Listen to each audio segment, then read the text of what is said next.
ሰላም ሰላም ጤና ይስጥልን ውድ ተመልካቾቼ ያላችሁበት ዓለም ዳርቻ ሰላሙን ሁሉ ተመኘው እንደውል ጊዜውም እንዴት ናችሁ? እኔ ያለው እግዚአብሔር ይመስገን።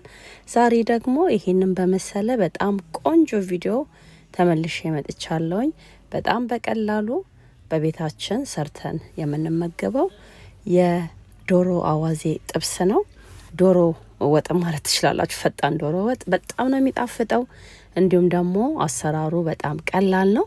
እዚህ እኛ ሬስቶራንት በጣም የሚወዱት ስፔሻሊ የሌላ ሀገር ዜጎች በጣም የሚወዱት የምግብ አይነት ነው። ዛሬ ለእናንተ ሼር አረጋለሁ አሰራሩን። እስከ መጨረሻው ድረስ አብራችሁኝ እንድትከተሉ ቪዲዮ እንድትከታተሉ ስል በአክብሮት ጋብዛለሁ። ታዲያ ቪዲዮውን ላይክ፣ ሼር፣ ኮመንት ማድረጋችሁን አትርሱ። እንዲሁም ደግሞ አዲሶች ካላችሁ ቻናሌን ሰብስክራይብ በማድረግ ቤተሰብ እንድትሆኑ ስል በአክብሮት እጠይቃለሁ። በጣም ቀላል የአዋዜ ጥብስ አሰራር የበግ አሰራር አሳይቻችኋለሁ ከዚህ በፊት። ዛሬ ደግሞ የዶሮ አሰራር ነው የምናየው። ወደ ስራው እንገባለን። አብራችሁን ስለምቆዩ አመሰግናለሁ።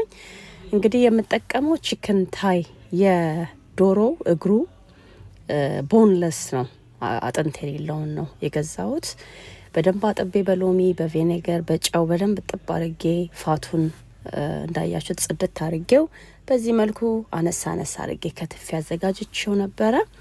እዚህ ጋር ዘይት ትንሽ ዘይት አድርጌ ያለውኝ ልክ መጥበሻው ጋል እንዳለ ከትፌ ያዘጋጀሁትን ዶሮ በዚህ መልኩ ጨምሬ ቀስ እያልኩኝ ገልበጥ ገልበጥ አረገዋለሁ። ቶሎ ውሃ እንዳይተፋበንና እንዳይገነትር ማለት ነው።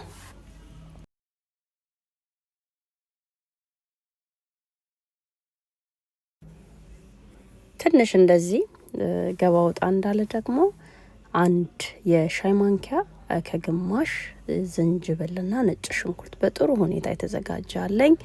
እሱን አድርጌ ያለውኝ። ከሌላችሁ ፍሬሹ ፓውደሩን ነጭ ሽንኩርትና ዝንጅብል መጠቀም ትችላላችሁ። ከዛ ብሬ በዚህ መልኩ ቀልቀል አድርጌ ትንሽ አበስለዋለሁኝ። እጄ ያው አያርፍም። ትንሽ ትንሽ እየቆየውኝ ገልበጥ ገልበጥ አድርገዋለሁ። ስፔሻሊ የዶሮ ስጋ እንደ በግ ወይም እንደ በሬ ስጋ አይደለም፣ በደንብ መብሰል አለበት። ካልበሰለ ለጤናችን ጥሩ አይመጣም።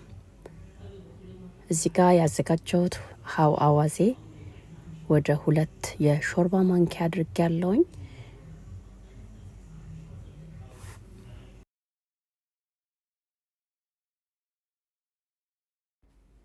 ከዛ ደግሞ ጣዕሙን ቆንጆ እንዲያደርግልን ትንሽዬ ኮረሪማ አደርግበታለሁኝ።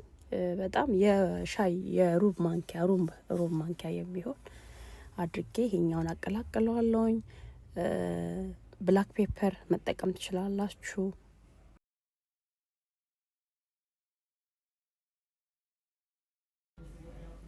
አሁን ልክ እዚህ ደረጃ ላይ ሲደርስልኝ ለእናንተ ያው እየቆረጥኩ ነው ማሳያችሁ። በደንብ እያበሰልኩት ነው ስጋውን። ከዛ በደንብ ተቁላልቶ የተዘጋጀ ቁሌት አለኝ።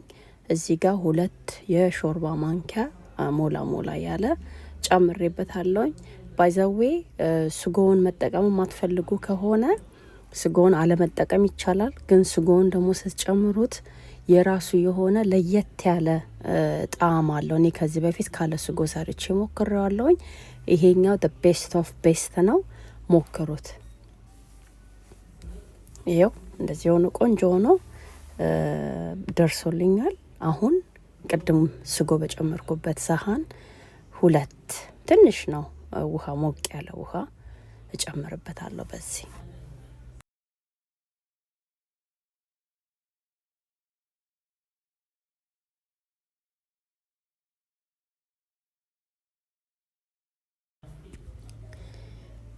ጨው የሚበቃውን ያህል ጨው ጨምሬያለሁኝ።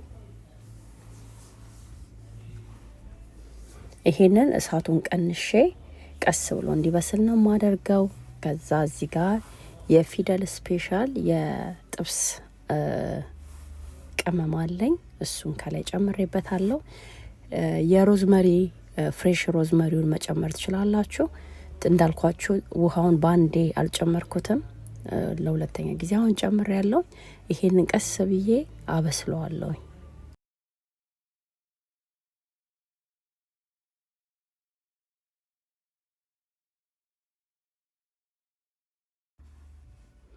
እዚህ ደረጃ ላይ ሲደርስ አሁን ዶሮ በስሏል። ሁሉም ነገር ሬዲ ነው። ቂቤ እጨምራለሁኝ፣ አንድ የሾርባ ማንኪያ ቂቤ። ከዛ ልጭ ያዘጋጀሁት እንቁላል አለ፣ እንቁላል ጨምሬያለሁኝ። እንግዲህ ይሄ ምግብ ከ2 እስከ 3 ሰው ያበላል። ደግሞ ጥሩ በሊታዎች ከሆናችሁ ለአንድ ሰው ወይ ለ2 ሰው የሚሆን ምግብ ነው።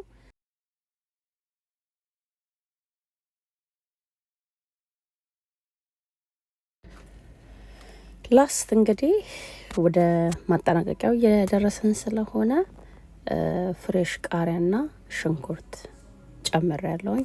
እንደነገርኳችሁ እንደ ፈጣን የዶሮ አሰራርም ወጥ እንደ ወጥም መጠቀም ትችላላችሁ። መረቁን በዛ ማድረግ ከፈለጋችሁ መረቁን በዛ አድርጋችሁ ጨምራችሁ ቆንጆ ማባያ ነው የሚሆነው። ለኔ ግን ይሄ በቂ ነው ብዬ ስላሰብኩኝ የዚህን ያህል ውሃ ጨምሬ አብስዬው እንዳያችሁት ለድለድ ያለ የአዋዜ ጥብስ የዶሮ አዋዜ ጥብስ ሰርቻለሁ። በጣም ነው የሚጣፍጠው። ለልጆቻችሁም ለፓክ ላንች ለመስራትም ብትፈልጉ ከሩዝ ጋር አብራችሁ ከሰላጣ ጋር አብራችሁ ሰርታችሁ አዘጋጅታችሁ መመገብ የምትችሉት አይነት የምግብ አሰራር ነው። እንግዲህ እኔ የማቀርበው ከቆንጆ ከአይብ ጋር ነው። ከይጎርት ጋም ይጣፍጣል። እንዲሁ ባዶውንም ለመብላት የምትፈልጉ ከሆነ ሽታውም በጣም ልዩ ነው። ሞክሩት በየቤታችሁ። አንዳንዴ ስጋ ሲሰለቸን ወደ ዶሮ ደግሞ ይሄን የመሰለ ሰርተን መመገብ እንችላለን። ለዛሬ ያዘጋጀውላችሁ ቪዲዮ ይሄንን ይመስላል። ከወደዳችሁት ላይክ፣ ሼር፣ ኮሜንት ማድረጋችሁን አትርሱ። በሌላ በአዲስ ቪዲዮ እስከምንገናኝ ለዛሬ እዚህ ጋር በቃው። መልካም ጊዜ እመኛለሁ። በያላችሁበት ዓለም ዳርቻ መልካም ሰንብቱልኝ።